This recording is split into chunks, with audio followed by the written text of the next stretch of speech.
Hi masters, అందరికీ నమస్కారము. ముందుగా మనందరి గురువైనటువంటి బ్రహ్మర్షి పత్రి సార్, అమ్మ స్వర్ణమాల పత్రి అమ్మ దివ్య ఆశీస్సులతో మనము చక్కగా సీతాయనము అన్న బుక్ని మనం రీడింగ్ చేసుకుందాం మాస్టర్స్. మరి అన్టోల్డ్ స్టోరీ ఆఫ్ సీత, ఈ బుక్ని ప్రతి ఒక్కరూ కూడా చదవవలసిన గ్రంథం ఇది. దీన్ని మరి మనకి చక్కగా డీనా మెరియం అనే మేడం చక్కగా ఈ బుక్ని ఇంగ్లీష్లో రాశారు, వ్యవస్థాపకురాలు ఆవిడ. మళ్ళీ దీన్ని తెలుగులోనికి ఎం స్వర్ణలత అనువాదం చేశారు మేడం గారు. మరి ఆ డీనా మెరియం గురించి మనము పరిచయం చేసుకుందాం మాస్టర్స్. మరి మనం సీతామాత, ఆ శ్రీరామచంద్రమూర్తి, ఆ పరమ గురువులందరి యొక్క చైతన్యంతో చక్కగా కనెక్ట్ అవుతూ ఈ బుక్ని రీడింగ్ చేసుకుందాం. డీనా మెరియం పరిచయం గురించి మనం తెలుసుకుందాం మాస్టర్స్. ఆవిడ ఇక్కడ వ్యవస్థాపకురాలు అనమాట. ఏంటంటే global peace invitation of women అంటే ఆ సంస్థ యొక్క వ్యవస్థాపకురాలు ఆవిడ. ఆవిడ ఎన్నో సమస్యలు, సంక్షోభము, మరి పర్యావరణ కాలుష్యము నుంచి భూమిని భయపెట్టే వాటిని, ఆధ్యాత్మిక మార్గాలన్నిటి నుంచి ఆవిడ పరిష్కారం చూపిస్తుంది. మరి అనేక సంవత్సరాలు బట్టి మత సాంప్రదాయాలకు మధ్య సమత్వంతో మరింత కలుపుగోలుతనంగా ఉద్యమం కోసం ఆవిడ ఎంతో కృషి చేశారు. ఆవిడ న్యూయార్క్లో ఉంటారు. మరి ఆవిడ తర్వాత ఎన్నో ప్యాలెస్ డేస్ నేషన్స్లోని ఆధ్యాత్మిక నాయకురాల సమ్మేళనాన్ని నిర్వహించి అద్భుతంగా ధ్యానము, యోచన, సాధనాలు సమాజాన్ని అద్భుతంగా మార్పు చెందిస్తాయి అన్న విషయాల్ని అందరికీ కూడా వివరించే విధంగా ఆవిడ చాలా కృషి చేశారు. మరి డీనా మెరియం 40 సంవత్సరాలకు పైగా పరమహంస యోగానంద గారి భక్తురాలు ఆవిడ.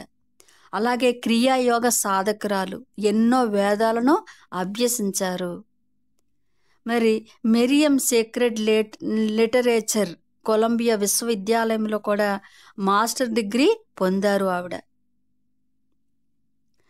అలాగే ఆవిడ శాంతి స్థాపన కృషి చేయడానికి 2014లో మరి my journey thoughts time a spiritual memory of life, death and rebirth, ఆ గ్రంథాల రచయిత్రి కూడా ఆవిడ. ఆవిడకి ఏంటి, ఈ బుక్ రాసేటప్పుడు ఆవిడ అనుభవం ఏంటి అంటే, రచయిత్రి ముందు మాట, ఆవిడకి పగలు రాత్రి కూడా తేడా అన్నది తెలియలేదంటే, ఏదో ఒక గడియల్లో మనసు నిశ్చలమై కలలు కనే ఆ మహా సముద్రంలో మునిగిపోయి బాహ్య ప్రపంచపు ఎరుక పొందే నక్షత్రాలు సమావేశమై సూర్యుని ఆగమన సంకేతాలకు ముందు పక్షుల ఆ కిలకిల రావాలు, రాత్రి జీవులు విశ్రాంతికి వెళ్ళేలోపు అంతర్ ప్రపంచంలో మన దర్శనాలను ప్రకాశవంతము చేయటంలో సాధారణంగా చూడని దృశ్యాలు చూస్తాము. అలాగే మనము వినని విషయాలను కూడా వినగలుగుతాము. ఆ సమయంలోని నా కోసం అంతర్ ప్రపంచం తెరుచుకొని మానవుని భౌతిక నేత్రాలు చూడలేని ఒక గొప్ప కాంతిని చూశారట ఆవిడ. ఆ కాంతి అత్యంత సౌందర్యభరితమైన లోకంపై ప్రసరించింది. అనేక జంటలు పరస్పర ఉనికిని ఆస్వాదిస్తూ ఉల్లాసంగా ప్రేమ సున్నితత్వాలతో సేద తీరుతున్నారు. ఆ దృశ్యమంతా గొప్ప ప్రేమతో అల్లుకొని నా హృదయం ఆనందముతో ఉప్పొంగిపోయింది. ఇలాంటి అనుభూతులు ఆవిడ చెంది, ఆ ప్రేమ నాది కూడా, అది శ్రీరామచంద్రమూర్తి సీతామాతలు భూమిపైకి తెచ్చిన ప్రేమగా ఆవిడ గ్రహించిందట. ఆ అనుభూతిని చెందారు ఆవిడ. అందరికీ చెంది ప్రతి వారిలోనూ ప్రతి దానిలోనూ ప్రవహించే ఈ ప్రేమను అందరిలో మేల్కొల్పటానికే ఆవిడ వచ్చారు. మరి మొదట్లో ప్రేమ మాత్రమే ఉంది. సీతామాత భూమి మీదకి ఎందుకు వచ్చారంటే, మరి అందరిలోనూ కూడా ఆ ప్రేమ తత్వాన్ని మేల్కొల్పటానికే సీతామాత. మరి ముందు మనకి ఎన్నో విషయాలు తెలియదు నిజంగా. మరి అలాంటి విషయాలన్నీ తెలియపరచడానికి సీతాయనం అద్భుతమైన గ్రంథము. మరి దాన్ని మనకి అద్భుతంగా తెలుగులోనికి అనువాదం చేసి, ఇంగ్లీష్‌లో రాసి అనువాదం చేసి, మనందరికీ అద్భుతమైన జ్ఞానాన్ని అందించారు. మరి మొదట్లో ప్రేమే ఉంది. ఆ తర్వాత మనోహరమైన ఆకుపచ్చటి కాంతి ఆవరిస్తూ, రూపరహితమైన ఆ శ్రీరాముని ఉనికి అంతటా ఆవరించటం వల్ల ఎరుకను పొందాను.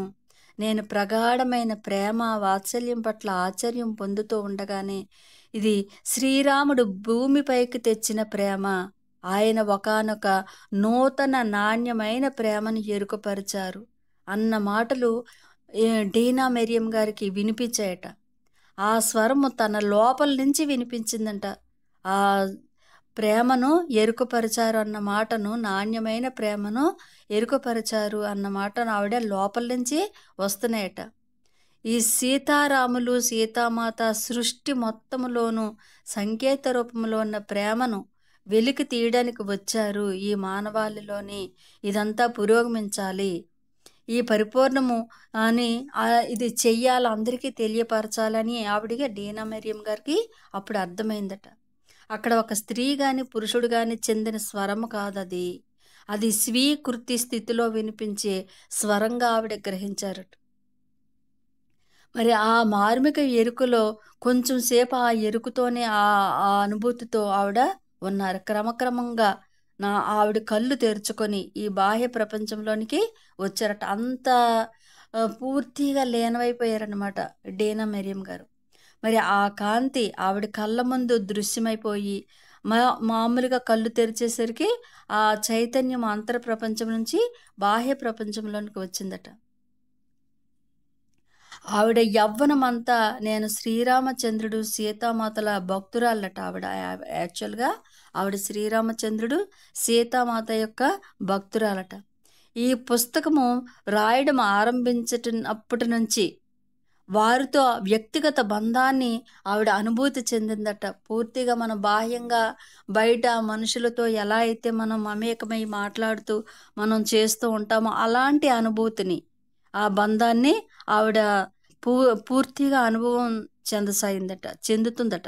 ఆ బుక్ రాసేటప్పుడు ఆవిడ ఆ విధంగా అనుభూతి చెందింది. మరి వాళ్ళు సజీవ నిర్దేశకులుగా మారారు.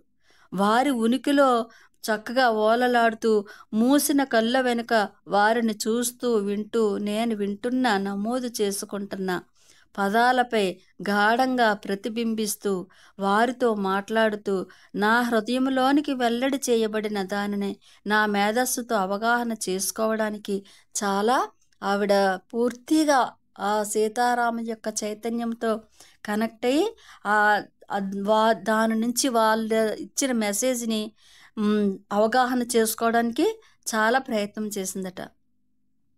మరి సీత కథ నదులు, అరణ్యాలు, చిరుగాలులు, సూర్యకిరణాలు వంటి వివిధ రూపాల ద్వారా ప్రత్యక్షమైన దివ్య శక్తుల జ్ఞాపకాలను కలిగి ఉంటుంది.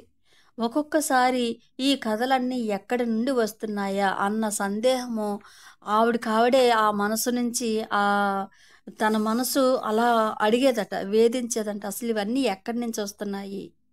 ఇవి నా జ్ఞాపకాలా లేక వేరే ఎవరివైనా? తన ఊహాశక్తిని నా మనసు వీటిని సృష్టిస్తుందా అనిపించి అనుకునేదట. తన మనసు తనే ప్రశ్న వేసుకునేదట, అడిగేదట. అప్పుడు తన హృదయం అనేదట, ఊరుకో విను, సీతామాత నీతో మాట్లాడుతుంది అని తన హృదయం చెప్పేదట. అలా అనేక యుగాల క్రితము ప్రాచీన భారతదేశంలో విశ్వ నియమాలైన నిజాయితీ ధర్మాలతో ఐక్యతతో ఉండగల సూత్రంపై ఆధారపడిన సమాజాన్ని స్థాపించడానికి శ్రీరామచంద్రుడు వచ్చాడు. ఈ ధర్మపు హృదయంలో ఉన్నది ప్రేమ మాత్రమే. మరి ఆ నియమాలను చలనంలోకి తెచ్చేది ప్రేమ మాత్రమే. ప్రేమయే అయస్కాంత గురుత్వాకర్షణ క్షేత్రాలను నిలిపి ఉంచుతుంది. ప్రేమ ఒక్కటే. మరి శ్రీరామచంద్రుడు, సీతామాత ఈ ప్రేమనే పరస్పరము వారి రాజ్యములో ప్రజలందరి పట్ల, అరణ్యములోని జీవులన్నిటి పట్ల, స్వయముగా భూమాత పైన, సుదీర తీరములో ఉన్న నక్షత్రాలపైన కూడా ప్రదర్శించారు. మరి వారి ఉద్వేగాలు స్వీయ ఆసక్తులపై ఆధారపడిన కోరిక లేదా స్వంతము చేసుకోవాలన్న ఆకాంక్ష లేకుండా అందరిపైన అన్నిటిపైన కూడా అత్యున్నతమైన అరుదైన దివ్య ప్రేమ భూమిపైన సాధ్యమేనని మానవాళి గుర్తించడానికి వీలుగా దీన్ని మరి వాళ్ళు లైవ్లో ఆ సీతారాములు మనకి తెలియదు వాళ్ళ గురించి. మరి ఆల్రెడీ ఈ బుక్ని ఎంతోమంది మాస్టర్స్ అందరూ కూడా అద్భుతంగా అందించి ఉన్నారు. కానీ మళ్ళీ మళ్ళీ మనము ఇక్కడ గుర్తు చేసుకోవడానికే మళ్ళీ ఈ బుక్ని చదువుకుంటున్నాము. మరి సీతామాత శ్రీరామచంద్రుడు ఆ దివ్య ప్రేమని భూమిపైన మనందరికీ కూడా నేర్పించడానికి అక్కడ భూమి పైన వారి యొక్క ఆ శక్తిని ప్రసరింపచేశారు. మరి ధర్మం యొక్క నిజమైన సారాన్ని, ఆ ప్రకృతిలో ముద్రించబడిన ప్రేమను మేల్కొల్పటం ద్వారా మనము మన మానవ జీవితం కోసం ఎదురు చూస్తున్న ఉన్నత సంభావ్యతలను ఇదంతా గుర్తించడం కోసమే. ఈ డీనా మెరియం ఏంటి 2015-16 సంవత్సరాల్లో ఆవిడ 2 యాత్రలకు వెళ్ళారట. ఆ తర్వాత కొన్ని నెలలకు ఆవిడ ధ్యాన సాధనలో జ్ఞాపకాలకు వెలుగు వచ్చి దృశ్యాలు కనబడి సంభాషణలు వినిపించేట. ఆ ధ్యాన సాధనలోనే ఆవిడికి నేను నా గత దర్శనాల్లో మునిగిపోయి వాటిలోని ముఖ్య సందేశాలను నమోదు చేయలేకపోయాను. ఆవిడ ఆ గత దర్శనాల్లోని మునిగిపోయి ఆవిడ వచ్చిన మెసేజ్ల్ని గమనించుకోలేకపోయిందట. మరి ఈ కథలు వ్రాయటం అనేది నా లోపల వర్ణనాతీతమైన అనుభూతిని మిగిల్చింది. ఇది సీతామాత శ్రీరామచంద్రుల సజీవ ఉనికిని నాకు అందించింది. ఆ అనుభూతి మీకు కూడా సాధ్యమే అన్న ఆశతో ఈ కథలన్నీ కూడా మనకి అందిస్తున్నారు డీనా మెరియం అన్న మేడం. జై శ్రీరామ్. ఇప్పుడు ఇక్కడ పాఠకులకి ఒక సూచన ఏంటి అంటే, ఇక్కడ సీతామాత శ్రీరామచంద్రుల కథ మన హిందూ ఇతిహాసమైన రామాయణంలోనిది. మరి దీని సనాతన మూలకర్త వాల్మీకి. మరి ఇప్పుడు లభిస్తున్న వాల్మీకి రామాయణము నూతన గ్రంథాన్ని వేరే విధంగా మనకి రచయిత అందించారు. ఈ గ్రంథములో రాముడు అయోధ్య సింహాసనాన్ని అధిష్ఠించిన తరువాత సీతను తక్కువగా చూపి పితృ సామ్యపు ఆలోచనలతో ఆమె రాముని భార్య తప్ప మరేమీ కాదు, తన ఇష్టానికి వ్యతిరేకంగా రావణాసురునిచే అపహరించబడి నాయకుడైన రామునితో రక్షించబడిందని. మరి ఆ రామాయణం మనకి పాత రామాయణంలో అలా ఉండేది. రామాయణం అంటే మనకు ఆ కథ తెలుసు. మరి అందులో ఆమె స్వచ్ఛత ప్రశ్నార్థకమై ప్రతిష్ట మంటగలిపి అరణ్యానికి పంపబడి తన కవల పిల్లలను పెంచి భూమాతను చీల్చుకొని తనను స్వీకరించమని కోరిందని ఆ పాత రామాయణంలో ఈ కథ ఉంది. కానీ ఈ the untold story of Sita, ఇక్కడ సీత రామునికి నీడ కాదు, ఆమె ప్రతి విషయంలోని కూడా అతనితో సమాన దివ్యత్వము కలిగి ఉంది. రాముడు నారాయణుడు శ్రీ మహావిష్ణువు అవతారమైతే సీత నారాయణి అంటే శ్రీ మహావిష్ణువు యొక్క అర్ధాంగి మహాలక్ష్మి యొక్క అవతారము. దివ్య తలాలలో వారు నారాయణులుగా ప్రసిద్ధులు. అయితే భూమి మీద రాముడు సీతలుగా తెలియచేయబడ్డారు. వనవాసము, సీతాపహరణము, శ్రీరాముని వియోగము, అగ్ని ప్రవేశము, అరణ్యవాసము, వీటిలో ఏదీ కూడా ఆమె అంగీకారము లేకుండా, వాటిలో ప్రతి దాని వెనుక గల కారణాలు ఆమెకు తెలియకుండా ఏదీ జరగలేదు. మనకి ఆ పాత రామాయణంలోని వేరే విధంగా ఉంది. ఏంటి అంటే, ఇద్దరు పిల్లల్ని పెంచుకొని అలా అరణ్యాలకు వెళ్ళి మళ్ళీ భూమాతలో కలిసిపోయింది.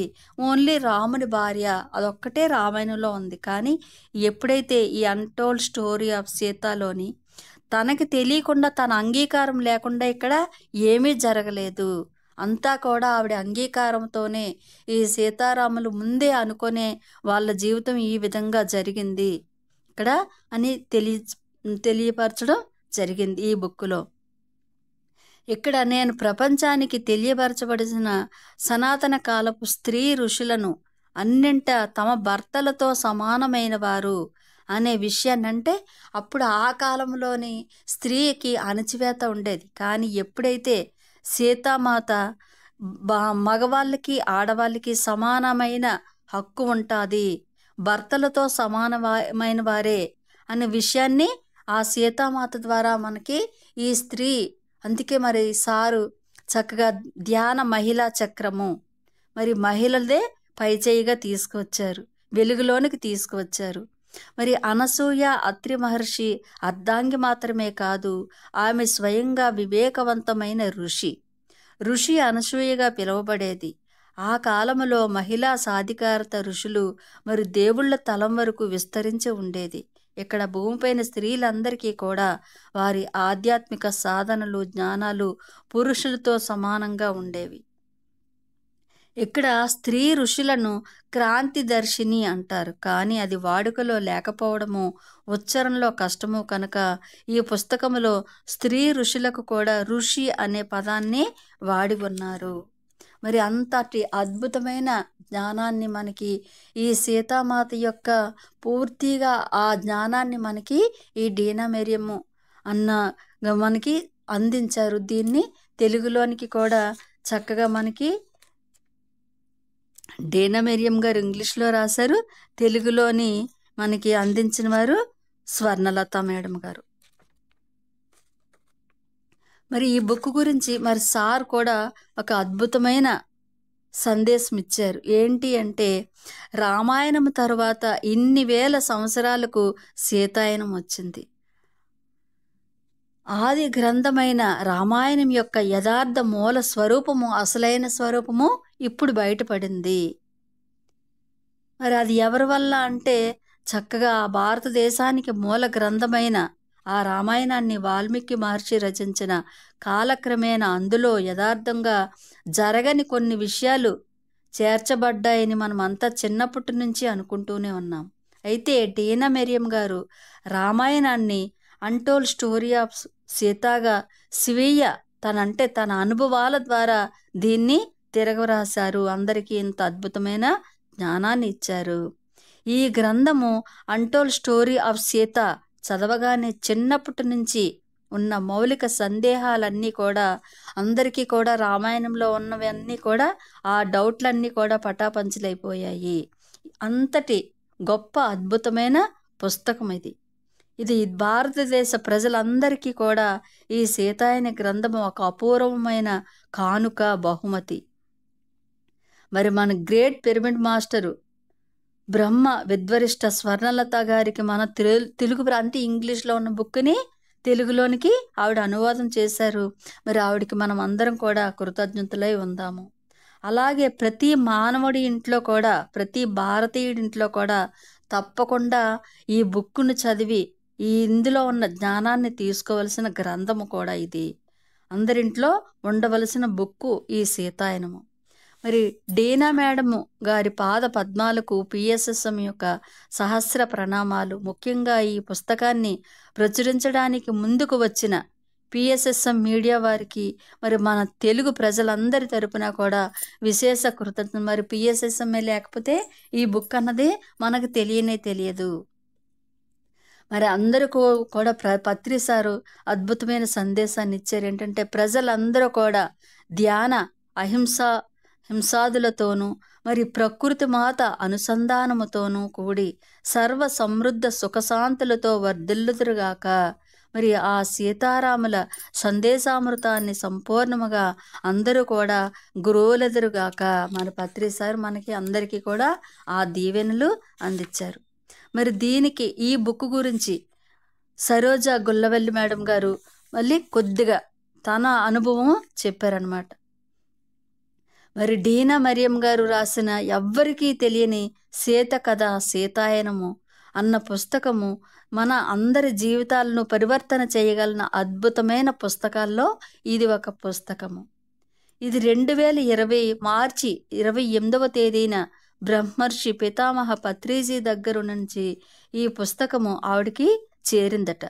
ఇప్పటికీ మరెప్పటికీ కూడా ఆవిడ మర్చిపోలేదట గుల్లవెల్లి సరోజవ్వ గారు. మరి ఆ తరువాత కొన్ని రోజుల వరకు ఈ పుస్తకాన్ని చదవడంలో ఆవిడ చాలా బిజీ అయిపోయారు. ఎప్పుడెప్పుడు ఈ పుస్తకం చదవడానికి ఆవిడ ఉపక్రమించిన వెంటనే ఆవిడ ఒక సమాధి స్థితిలోకి వెళ్ళిపోయేవారట. సీతమ్మ యొక్క శక్తి తరంగాలకు ఆవిడ కనెక్ట్ అయిపోయేవారట. మరి సమయం అనే పోర్టల్ గుండా యుగాల వెనక్కి పయనించే అవకాశాన్ని మనకు కలిగించిన ఈ పుస్తక రచయిత్రి గారికి పూర్తిగా నా హృదయ అంతరాల నుంచి ప్రతి క్షణము కూడా ధన్యవాదాలు తెలుపుకుంటూ ఉంటాను. ఎందుకంటే ఈ పుస్తకము ఆవిడ్ని, ఈ గొల్లవెల్లి సరోజ గారిని త్రేతాయుగానికి తీసుకువెళ్ళి సీతమ్మ తల్లితో కలిసి ఆ తల్లి వేలు పట్టుకుని నడిచే మహా అవకాశాన్ని కలిగించిందంట ఆ సరోజ గారికి. మరి మనందరికీ కూడా ఆ అనుభూతి మనం కూడా చెందుతాం మాస్టర్స్. మరి ఈ పుస్తకంలోని ప్రతి సంఘటన కూడా నా హృదయ పలకంపై లోతైన ముద్ర వేసింది. ఏ అనంతమైన ప్రేమను ఈ లోకములో చేయటానికి సీతారాములు ఈ భూలోకములో అవతరించారో అలాంటి విశ్వవ్యాప్తమైన దివ్య ప్రేమను నేను ఈ పుస్తకం ద్వారా నా కనుమలో అనుభవిస్తున్నాను. ఈ పుస్తకంలోని ప్రతి సందేశము, ప్రతి పాఠము ఆనాటి త్రేతాయుగానికి ఎంతగా వర్తించిందో ఈనాటి కలియుగానికి కూడా అంతే వర్తిస్తుంది. అందుకే ఈ పుస్తకంలోని ప్రతి మాట కూడా కాలాతీతము. అంత ప్రతి సెల్ కూడా పూర్తిగా సీతామాత యొక్క చైతన్యంతో కనెక్ట్ అయి ఉండి ఆవిడ తన అనుభవం చెప్పారనమాట. మరి సీతమ్మ జీవితంలో మనకి ఎన్నో తెలియని అనేక సంఘటనలు, సన్నివేశాలు పాఠకులకు కట్టినట్లుగా చూపిస్తుంది ఈ పుస్తకము. మానవ జాతి కోసము, మరి భూలోకం కోసము సీతామాత చేసిన త్యాగాలను మనం తెలుసుకుంటే మన హృదయము ద్రవిస్తుంది.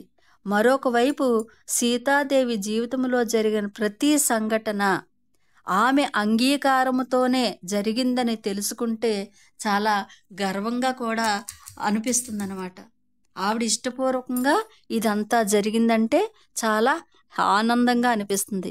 మరి సీతమ్మ రావణునితో లంకకు వెళ్ళటము, సీతారామ పట్టాభిషేకం తరువాత భర్త నుంచి మరొకసారి ఎడబాటును భరించి నిండు గర్భిణిగా అడవిలోకి వెళ్ళటము, మరి చివరకు అర్ధాంతరంగా ఈ ప్రపంచం నుంచి నిష్క్రమించడము, అన్నీ కూడా సంఘటనలు తన పూర్తి సమ్మతితోనే జరిగాయి. ఆమె యొక్క ప్రతి చర్యకు ఈ లోకములో సర్వజీవుల ఎడల అనంతమైన ప్రేమయే కారణము. మరి విశ్వ కళ్యాణమే దీనంతటికీ కూడా లక్ష్యము. విశ్వ కళ్యాణం జరగాలి అంటే మరి సీతామాత అంగీకారంతోనే మరి మానవాళి మన ప్రపంచానికి ఆవిడ ఆదర్శప్రాయము. మరి ఈ పుస్తకములో సరోజ గారు ఏర్పరచుకున్న విడదీయరాయని బంధము జ్ఞానామృతాన్ని లక్షలాది ఆధ్యాత్మిక సాధకులతో పంచుకునే అదృష్టము నాకు కలిగింది అని సరోజ గారు చెప్తున్నారు. కొన్ని వారాల పాటు సీతాయనం యొక్క జ్ఞానాన్ని పిఎంసి ఛానల్ ద్వారా గొల్లవెల్లి సరోజ గారు ఇంగ్లీష్లోని, హిందీలోని చక్కగా అందరికీ కూడా లక్షల మందితో పంచుకుంటున్నారు. వాళ్ళ ఈ ప్రసంగాలు శ్రోతలపై కలిగిస్తున్న వాళ్ళ అంటే ఎప్పుడైతే ఈ జ్ఞానాన్ని అందరికీ పంచుతున్నారో వాళ్ళలోని ఆ సరికాని ఆలోచనల ప్రభావం అంతా కూడా మారిపోయి మాకు ఈ అనుభవం జరిగిందని ఈవిడితో పంచుకుంటున్నారట ఆ అనుభవాలన్నీ కూడా. మరి ప్రేమ అనుభూతి కలుగుతుంది. ప్రతి వారం కూడా ప్రసంగం మొదలు పెడుతూ ఉన్నప్పుడు సీతమ్మ యొక్క శక్తి ఆవిడలోనికి ప్రవేశించి ఆవిడ్ని కదిలించడము, మరి అదే శక్తి శ్రోతలకు కూడా అనుభూతిలోకి రావడాన్ని సంభ్రమ ఆశ్చర్యాలకి గురవుతూ ఉండేవారట గొల్లవెల్లి సరోజ గారు కూడా. మరి పిఎంసి ఛానళ్ళ ద్వారా జరుగుతున్న ఈ సీతాయన జ్ఞాన యజ్ఞ కార్యక్రమం ద్వారా వేలాది మందిలలో తమ తమ ఆలోచనల ఎడ మరి క్రియల ఎడల ఎరుక బాగా పెరగటము ఈవిడ గుర్తించిందట గొల్లవెల్లి సరోజ గారు. రోజు రోజుకి కూడా ఈ పుస్తకంతోనూ మరి సీతమ్మతోనూ నా అనుబంధము విడదీయలేనంతగా అల్లుకుపోయింది అని చెప్తున్నారు. మరి స్త్రీ యొక్క తన సంఖ్యలను తెంచుకొని బయటకు వస్తున్న ఈ తరుణములో సీతాయనము పుస్తకము రావడము ఎంతగానో ఆనందంగా ఉంది. ఎందుకంటే సీతమ్మతో సహా ఆనాటి ఎందరో యోగినులు, మరి మహిళా ఋషి శిరోమణులు మానవజాతి కళ్యాణం కొరకు వనరించిన ఘనమైన కార్యాలు చేసిన గొప్ప త్యాగాల గురించి ఈ పుస్తకము అద్భుతంగా వర్ణించబడింది. తన స్వార్థపూరితమైన చేష్టలతో భూమాత గుండెలో నిత్యము గుణపాలు దిగేస్తూ ప్రకృతిని పరిరక్షించడము మర్చిపోయి తనకు తానే ముప్పును తెచ్చుకొని తన పాపము తానే కరోనా మహమ్మారి రూపంలో అనుభవిస్తున్న మానవజాతికి ఒకానొక గొప్ప మేలుకొలుపుగా మానవ జీవితాల్లో వసుంధరామాత మరి ప్రకృతి మాతల రూపంలో ఆ జగజ్జన్ని పోషిస్తున్న ప్రధాన పాత్రను ఆవిష్కరించడానికి ఈ పుస్తకము ఇప్పుడే రావడము అది ఆ జగన్మాత నిర్ణయమే. మరి ఆ భూమాత సీతామాత ముందే డిజైన్ చేసుకొని ఈ కరోనా అన్నది తీసుకొచ్చి ఇదంతా కూడా అందరికీ కూడా ఈ ఆవిడ అంగీకారం లేకుండా ఏదీ జరగదు అని గుళ్ళవెల్లి సరోజ గారు తన అనుభవాన్ని ఇక్కడ తెలియపరిచారు. మరి ఇప్పుడు దీన్ని తెలుగులోనికి అనువాదం చేసిన స్వర్ణలత మేడం గురించి మనం చెప్పుకుందాము. ఆవిడ చిరకాల ప్రశ్నలకు సమాధానమట ఈ సీతాయనము. శ్రీరాముని దయచేతను నారూడిగా సకల జనులు నౌరాయనగా ధారాళమైన నీతులు నోరూరగా చెవులు పొట్ట నుడివిద సుమతి. ఇక్కడ చెప్తున్నారనమాట స్వర్ణలత మేడము. ఆవిడ చిన్నప్పుడు 1.5 వయసులో ఉన్నప్పుడే స్పష్టంగా మాటలు కూడా పలకటం రాగానే తెల్లవారుజామున 4:30-5 గంటల మధ్య వాళ్ళ తాతగారు 15 మంది మనవలు మనవరాళ్ళు తప్పనిసరిగా మొట్టమొదటిగా నేర్పిన పద్యము ఆవిడికి చెప్తుందనమాట. ఆ పద్యమట, శ్రీరాముని దయచేతను నారూడిగా సకల జనులు నౌరాయనగా ధారాళమైన నీతులు నోరూరగా చెవులు పుట్ట నుడివెద సుమతి అన్న పద్యము. మరి ఆవిడ చక్కగా అక్కడే పెరగటం వల్ల అదంతా కూడా ఆవిడ తెలుసుకున్నారు. అంతేకాదు ఉదయము సాయంత్రము స్నానం చేసిన తర్వాత వాళ్ళ తాతగారు సీతామాత శ్రీరామన లక్ష్మణ ఆంజనేయ స్వామి వారి చిత్రపటం ముందు నిలబడి ప్రతి పూట కూడా 10 నిమిషాలు వారితో మాట్లాడుతూ ఉండేవారట స్వర్ణలత మేడం గారి వాళ్ళ తాతగారు. మరి వాళ్ళ అమ్మమ్మ లక్ష్మీకాంతమ్మ ఉదయం నుంచి వంట పూజ ఖాళీ సమయాల్లో మరి కూర్చొని చక్కగా దేవుడి పాటలు పాడుకుంటూ ఉండేవారట. అలా అమ్మమ్మ గారి ఇంట్లో అందరూ కూడా పెద్దలు ఒక్కదాన్ని ఆవిడ చిన్నపిల్ల అవటం వల్ల వాళ్ళు చెప్పిన మాటలు వినటము తప్ప అల్లరి అలవాటు లేదట ఆవిడికి. చాలా చక్కగా భక్తి అన్నది పూర్తిగా ఆవిడలోకి ఆ భక్తి అన్నది అబ్బిందనమాట. ఆ రాముడు సీత ఎక్కడో నా లోపలే ముద్రించుకుపోయారు. మా అమ్మమ్మ ఏనాడు కూడా చాలా శాంతంగా ఉండేదట ఆవిడ అమ్మమ్మ గారు. ఆమె ఏ రోజు కూడా సహజంగా స్వీకరించి, అంటే ఏదైనా సరే ఒక ఆస్తులు పోయినా సరే అసలు ఏమీ కూడా బాధపడకుండా సహజంగా అన్నిటినీ కూడా స్వీకరిస్తూ ఉండేవారట స్వర్ణలత వాళ్ళ అమ్మమ్మ గారు. మరి ఆనందంగా అందరికీ కూడా అన్నీ అమరుస్తూ ఉండేదట. ఆమెను చూసి ఈవిడ అనుకునేదట స్త్రీలు ఇట్లా ఉండాలి అని అనుకునేదట ఆవిడ.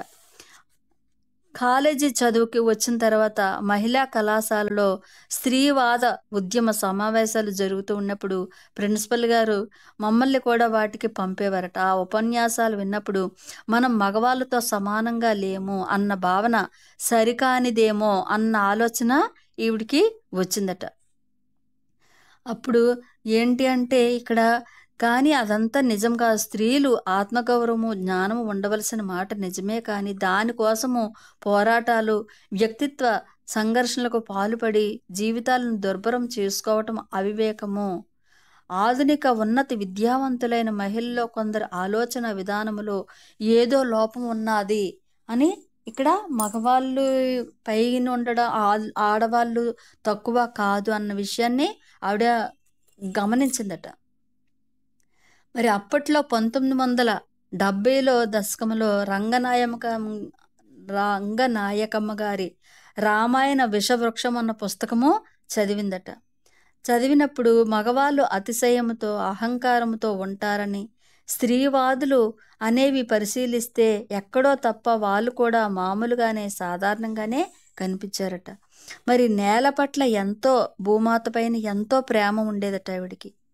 ఎవరైనా సరే మట్టి అంటుకుంటుంది అని అంటుకోకూడదు అన్నప్పుడు భూమిని అవమానించారని, లేదా నేల మీద కలుపు మొక్కలు చావటానికి మందులు కొడితే ఆ నేల అణువులు చనిపోతాయని ఆవిడ మనసులోని ఆ భావన ఉండేదట స్వర్ణలత మేడం గారికి.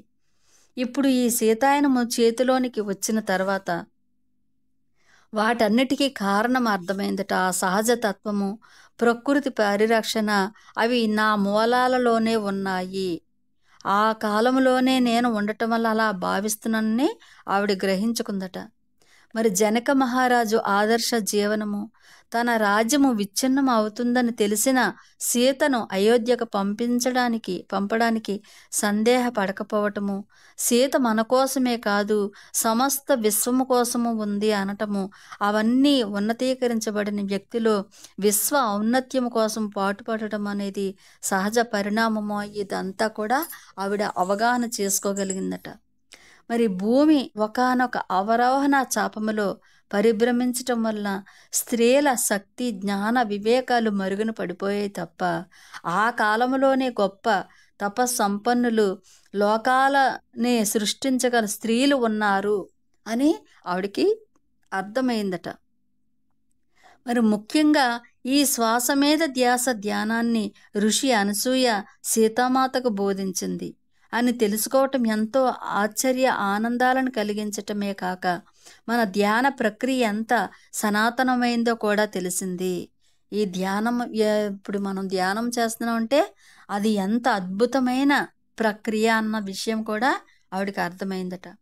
సీతామాత ఎంతో సాధారణంగా, నిరాడంబరంగా సమస్త ప్రకృతి పట్ల ప్రేమ, గౌరవాలతో జీవిస్తూ, నేను విశ్వంలోని ప్రతి అణువులోని ఉన్నాను, ప్రతి అణువు కోసము నేను పనిచేస్తున్నాను, అంతా ఒక్కటే అయినప్పుడు నేను చేశాను అని తెలియచేయటం ఎందుకు అన్న వాక్యములో ఎంతో నిర్దేశకత్వం దాగి ఉందో, శ్రీరామచంద్రుడు సకల గుణాభిరామునుల మచ్చలేని చంద్రునిలా ఉన్నారని మనకు తెలుసు.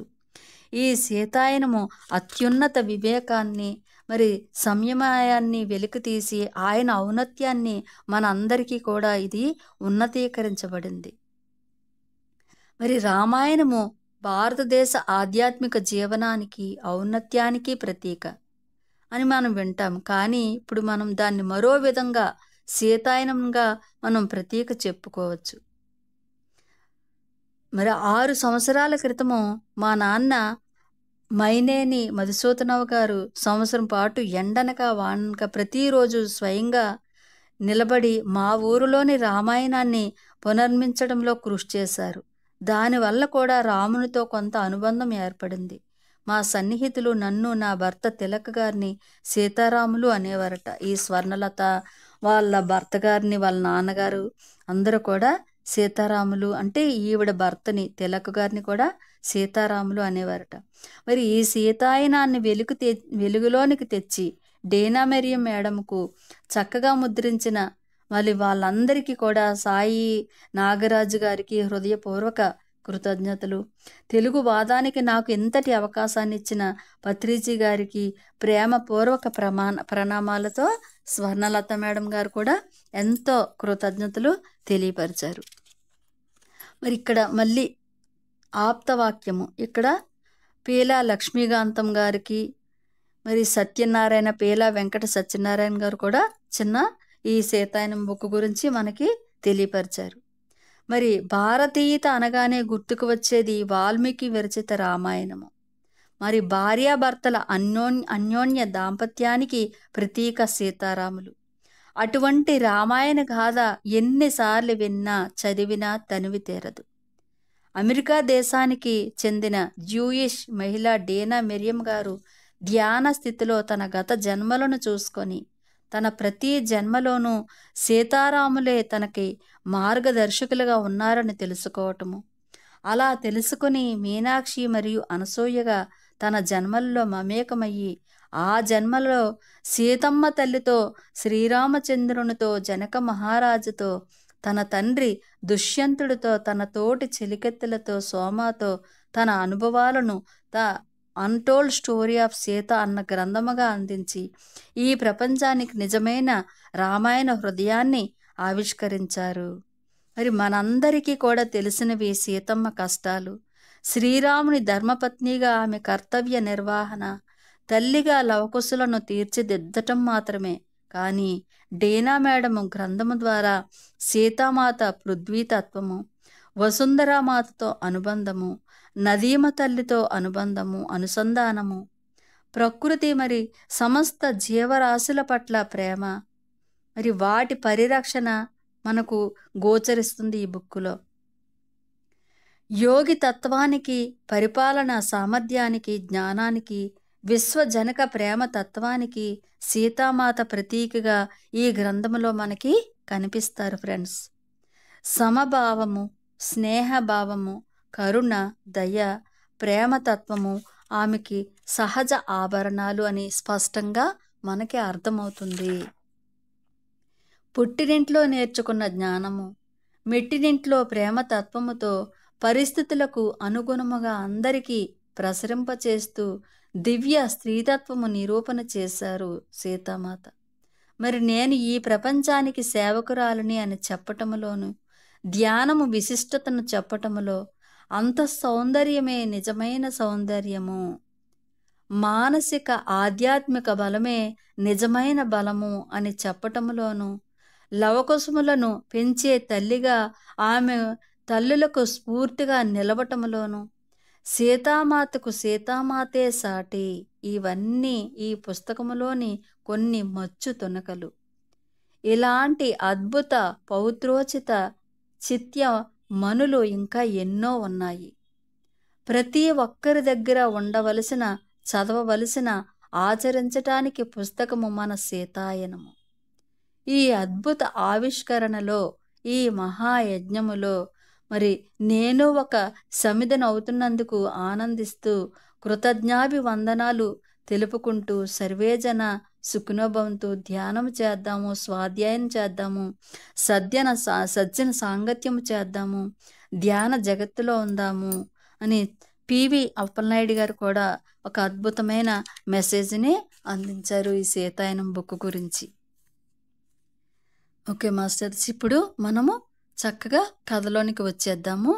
ఇక్కడ మిథిల విదేహ రాజ్యము, భారతదేశము, మిథిలలో బాల్యము. ఇక్కడ నేను మిథిల అని పిలువబడే ప్రాచీన విదేహ రాజ్యములో పేద బ్రాహ్మణుల పూజారుల కుటుంబంలో జన్మించిందట. మరి ఎవరు మీనాక్షి, ఇక్కడ మీనాక్షి చెప్తుందన్నమాట. అనేక తరాలకు ముందే దురదృష్టము మమ్మల్ని వెంటాడి మేము జనక మహారాజు కుటుంబంలో పరిచారికలుగా ఉన్నాము. మరి నా తండ్రి మహారాజు రసవ రోమ జనక, ఆ తరువాత ప్రసిద్ధి పొందిన శేరధ్వజ జనకుల పరివారములో పరిచారకులుగా ఉండేవారట. ఆ మీనాక్షి తండ్రి జనక మహారాజు దగ్గర పరిచారకుడిగా ఉండేవాడు. ఆయన తండ్రి, తాత కూడా వారి పరివారంలోనే అలాగే ఉండేవారు. మీనాక్షి యొక్క తండ్రి, తాత కూడా జనక మహారాజు దగ్గర పని చేసుకుంటూ ఉండేవారు. అందువలన మా తండ్రి దగ్గరకు వచ్చేసరికి రాజప్రసాదములో మా కుటుంబానికి ఒకానొక గౌరవనీయమైన స్థానం ఉండి, మిగిలిన పరిచారకులు, సహాయకుల నుండి గౌరవాదాలు అన్నీ కూడా అద్భుతంగా ఉండేవట. మరి ఆ మీనాక్షి నా తండ్రి మనస్సు, శరీరము పూర్తిగా మహారాజుకు, ఆయన కుటుంబానికి అంకితమైపోయి జనక మహారాజు కుటుంబానికి అంకితం చేశారు. మరి ఆవిడ మీనాక్షి బాల్యము నుంచి కూడా జీవితంలో మా పాత్ర గురించి నాకు ఉన్న అవగాహన అది. మహారాజు అవసరాలు తీర్చడం కోసము చేయవలసిన ఏ పనైనా సరే నా తండ్రికి తక్కువదిగా అనిపించేది కాదు. నాకు మా అమ్మ జ్ఞాపకం లేదు.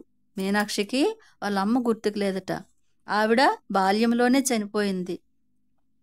మరి కుటుంబంలోని మీనాక్షి, నేను, మా నాన్న మాత్రమే ఉండేవాళ్ళము. అనేక మంది పరిచారకులు బాల్యములో నా పట్ల శ్రద్ధ వహించిన ఆయన తన పనులు చేస్తున్నప్పుడు నేను ఆయన కనుసన్నల్లో ఉంటూ చిన్నప్పుడు అలాగా వాళ్ళ నాన్నగారి వెనకాతలే తిరుగుతూ ఉండేదట మీనాక్షి. మరి నా చిన్నతనములో రాజ్య పరిపాలన తండ్రి గురించి కుమారునికి చేతులు మారింది.